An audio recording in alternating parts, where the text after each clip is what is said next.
অনেক কথা, আমি বিস্তারিত কথা আজকে বলবো না।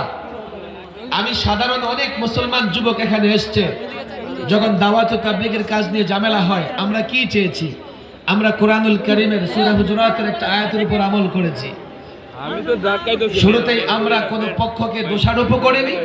হ্যাঁ, সাআদ সাহেবের বিভ্রান্তিমূলক বক্তব্যগুলো আমরা জাতির সামনে স্পষ্ট করতে চেয়েছি, পরিষ্কার করতে চেয়েছি। এটা তারাও স্বীকার করে, তারাও দেখবেন বলে যে সাআদ সাহেব ভুল করেছে, রুজু তো করেছে, 4 বার রুজু করেছে।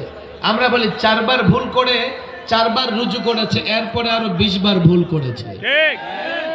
যে ব্যক্তি এতটা ভুল করে, আমরা তো বলি না তাকে নিজামউদ্দিন থেকে বের করে দাও, আমরা বলি না তাকে দাওয়াত ও তাবলীগ থেকে বের করে দাও।